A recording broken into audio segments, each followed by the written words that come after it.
Exactamente. Mañana, miércoles a las 16 horas, vamos a conocer cuál fue el índice el índice de precio del consumidor, justamente de inflación del mes pasado, con lo cual también vamos a saber cuál va a ser el aumento de las jubilaciones y pensiones y de todo el resto de los beneficios de ANSES que también vienen atados a eso para el mes de septiembre. Así que mañana a 16 horas va a estar el anuncio. ¿Bien? Bueno, vamos a hablar un poquito de otras cuestiones que tienen que ver con la asistencia, con los alimentos y demás. Cada vez que hablamos de este tema hay muchísimas consultas realmente. Sí. Y son las obligaciones alimentarias, en donde hablo de padres, porque fundamentalmente son los padres, los incumplidores seriales de la alimentación, que no se piensan que la guita le va a las mamás o a la persona con la que se pelearon. No entienden que en el medio hay pibas que necesitan sostenimiento. En Argentina un grado de incumplimiento altísimo. Es muchísimo, realmente es muchísimo.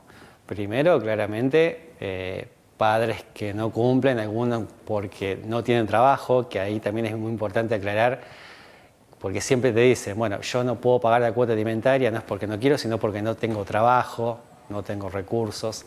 La realidad es que la cuota alimentaria se tiene que pagar igual. ¿Bien? Eso como primera medida. La cuota, o sea, el niño tiene que comer, tiene que vestirse. Así como comía cuando vos no tenías laburo en tu casa. Exactamente. Y vos salías a hacer lo que sea. Lo que sea, la cuota alimentaria hay que pagarla. Eso no hay motivo.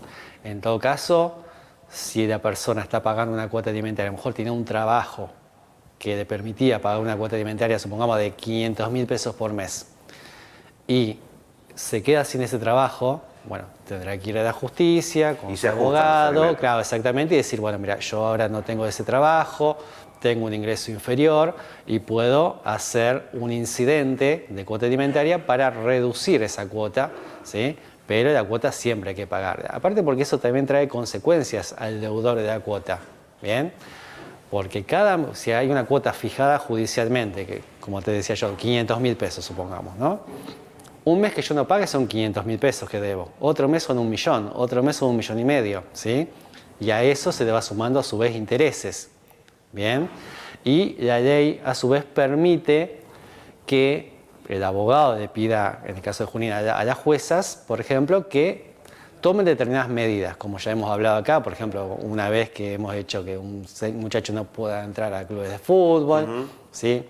Anotarlo en el registro de deudores alimentarios, con lo cual no va a poder, por ejemplo, sacar el carnet, no va a poder ser proveedor del Estado, tanto provincial como municipal, y así un montón de cosas, inhibiciones, embargos. Se ha avanzado un poco en esto, en tener que joderle la vida al que debe al alimentante para que de alguna manera tome responsabilidad de padre. Exactamente, se busca tomar medidas como para molestar, ¿sí? Yo siempre digo, acorralándolo para que pague. ¿sí? ¿Y qué tan expeditiva es la justicia hoy en día? ¿Qué tan en sintonía están los jueces con estos reclamos para ser expeditivos? Porque yo estaba comentando fuera de cámara, conocí el fallo de un juez hace poco. Una mujer pobre se mató toda la vida laburando, cuando los pibes tenían 25 años le surge un embargo contra el padre porque no pagó una cuota alimentaria y encima con valores desactualizados y sin hablar de esto. Y el juez le pide, dice, no, pero que firmen los pibes porque son los derechohabientes. Perdón, que son los titulares del derecho. No, el titular del derecho es la mujer que se rompió el lomo toda la vida alimentándolo y ahora ve resarcido eso que pagó durante todo su tiempo de juventud. Sí, totalmente. A ver, la justicia, como toda la justicia, tiene varios inconvenientes. El primero es la falta de recursos, la falta de gente, ¿sí? Claramente eso repercute en el servicio de justicia, ¿bien? Como en todo. Entonces, que, por ejemplo, uno tenga que pedir una audiencia y que la tengas dentro de 2 meses, eso repercute totalmente, ¿no? Porque mientras tanto, ese niño tiene que comer.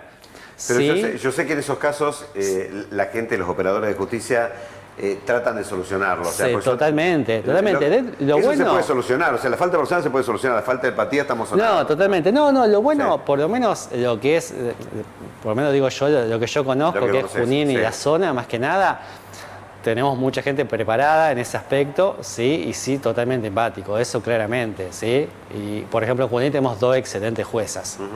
en Arenales también, en Rojas, por ejemplo. Pero sí, claramente falta mayores recursos para la justicia, ¿sí? Que haya mayor cantidad de juzgados, de consejeros, ¿bien? Que permitan eso, porque claramente si una persona, un consejero, por ejemplo, tiene que dedicarse a tomar una audiencia y eso lleva tiempo. Claro. Bien, tiene que dedicarse muchas veces. Hay cosas que se solucionan rápido, hay cosas que no. Entonces, tendría que haber más cantidad. Sirvió mucho que se abra, por ejemplo, el juzgado de familia de Lincoln. Si eso descomprimió bastante, claro.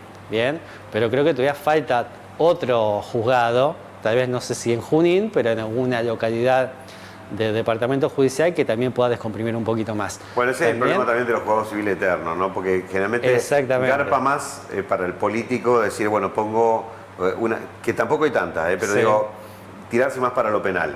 Pero en lo civil, viste, se van acumulando las causas, no te ponen empleado. Totalmente. Bueno, lo mismo, bueno, los juzgados de paz también tienen un procedimiento relativamente rápido, también trabajan bien, pero nos encontramos con la situación de que muchas veces tenemos padres incumplidores, ¿bien? Tenemos casos, por ejemplo, si tenemos que un padre, por ejemplo, que trabaja como policía, ¿no? Que tiene un sueldo, que sabemos que va a trabajar siempre ahí. Bueno, sabemos que si no cumple, orden judicial, se le embarga el sueldo y se soluciona, ¿bien? Después discutiremos de última el monto. Pero hay gente que se insolventa a propósito para no pagar. El problema, por más de la empatía de los juzgados, del abogado que trabaje y demás, nos encontramos muchas veces con situaciones donde haya personas monotributistas por ahí o gente que no tiene ningún tipo de trabajo, trabaja en negro y que ahí ya es mucho más complicado. Ahí hay que ver la alternativa de ir contra, por ejemplo, sus progenitores, si los abuelos, algún tío, alguna persona que pueda colaborar o de última complementar la cuota. A lo mejor es una persona que tiene un trabajo en negro o que hace changas y que, bueno, puede pagar, supongamos, 100.000 pesos por mes. Perfecto, bueno, ¿y eso no alcanza? Perfecto. Llamamos al abuelo, puede pagar 50.000 pesos más, la abuela puede pagar otros 50, el tío, bueno, complementar la cuota, sumar un poco de cada lado y tratar de llegar a una cuota más o menos que le sirva, ¿no?, a ese nene. Y después también ver el tema de los cuidados. Hay muchos casos donde es la madre, también hay casos donde es el padre, pero quien se ocupa del 100% del cuidado. ¿Bien? Y eso repercute también en la cuota, porque a mayor tiempo de cuidado que tenga la madre y mientras menos participe el padre, claramente la cuota tiene que ser mayor. Vamos a hablar de algo, lo normal, gente, hoy en día, lo normal, porque terminemos con esto de que el padre y la madre, la responsabilidad es de los dos. Exacto. ¿No? Y cuando se da una tenencia, se da compartida y cada uno se hace cargo de... Entonces, teóricamente nadie le debería alimentos a nadie si cada uno se hace parte de su cuenta, porque yo también he escuchado a muchas mujeres que dicen, bueno, mi derecho es reclamar alimentos. No, no es tu derecho, es de los pibes. Exactamente. ¿No? Ahora, si vos cubrís todo y lo cuidás y todo lo demás, podés reclamar a la otra parte, seas padre, seas madre, che, escúchame, dame lo tuyo y también todo el laburo que estoy haciendo yo, que dejo de trabajar para cuidar a los pibes. Sí, dejo de trabajar, dejo de hacer algún tipo de actividad que a lo mejor el padre sí la puede hacer, sí, a lo mejor el padre tiene tiempo de ir a jugar al fútbol con sus amigos, pero la madre no tiene tiempo, no sé, a tomar un mate de la plaza. A nada, sí. A nada, sí, a estudiar. Lo normal es eso, se dan casos distintos, pero lo normal es claro, eso. Exactamente. Hay casos también donde es el padre quien se ocupa 100%. Hay muchos padres que son excelentes, tengo de hecho clientes que son ellos quienes se encargan. Y también tengo abuelos que se encargan, ¿sí?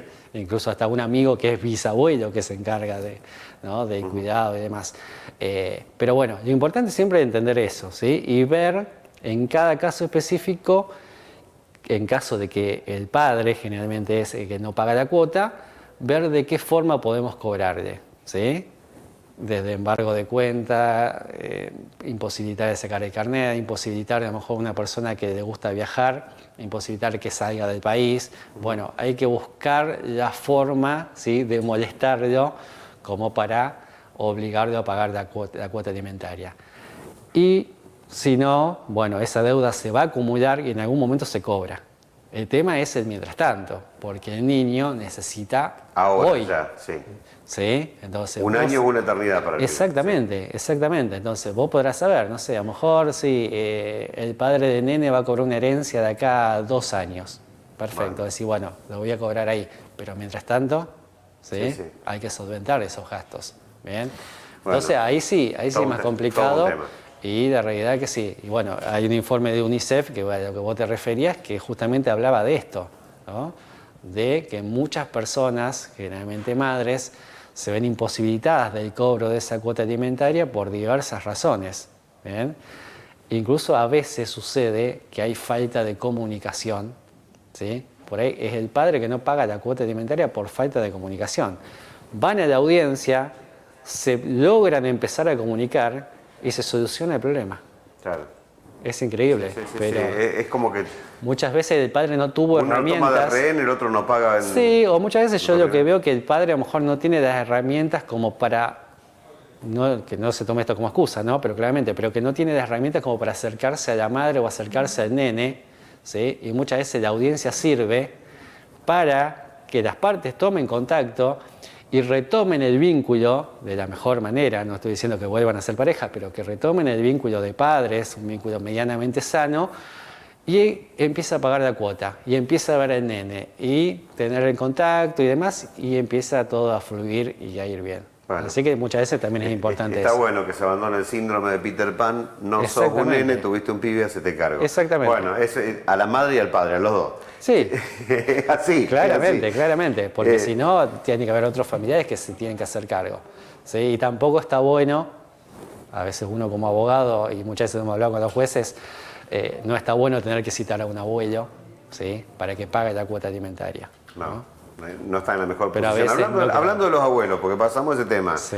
Los abuelos que quieren que les paguen como corresponden las jubilaciones, inician juicio, y cuando dicen que está sobrecargada la justicia o la industria del juicio y todo lo demás, estaría bárbaro que el Estado deje de apelar pavadas y pague lo que tiene que pagar, y no habría tantos juicios de jubilados, ¿no? Exactamente. De hecho, un informe de la propia Corte, que es el máximo tribunal del país, dice que el 60%, para redondear un número, el 60% de las causas que entran en la Corte tienen que ver con juicios contra ANSES. ¿Bien? Juicios que ya están recontraperdidos, van a la Corte para no pagarlo. Juicios que van a la Corte solamente para dilatar el pago. ¿Bien? Porque ya con la sentencia de la Cámara ya está. Van a la Corte para dilatar, el 60% son juicios de jubilados contra ANSES. Y si tomamos en cuenta solamente los juicios contra el Estado Nacional, porque ahí, digamos, la Corte van también juicios que tienen que ver con empresas, con personas privadas y demás, ¿no? Si tomamos en cuenta solamente los juicios contra el Estado, de cada 10 juicios contra el Estado, 9 son contra ANSES. Con eso te digo todo. Entonces, esto implica que ANSES se está manejando mal, que claramente los jubilados tienen el derecho de reclamar, que llegan a la Corte justamente para dilatar los procesos, para evitar el pago, y tenemos jubilados que esperan un montón de años para poder cobrar y no hay respuesta realmente. ¿Bien? Bueno. Llega el día, claramente que llega el día. Sí, pero mientras estamos lo mismo que con el tema de alimentos. ¿Qué es lo que pasa mientras tanto? Que el jubilado perdió un montón de años de su vida que podría haber, disfrutado de ese dinero, de una jubilación acorde a lo que realmente trabajó.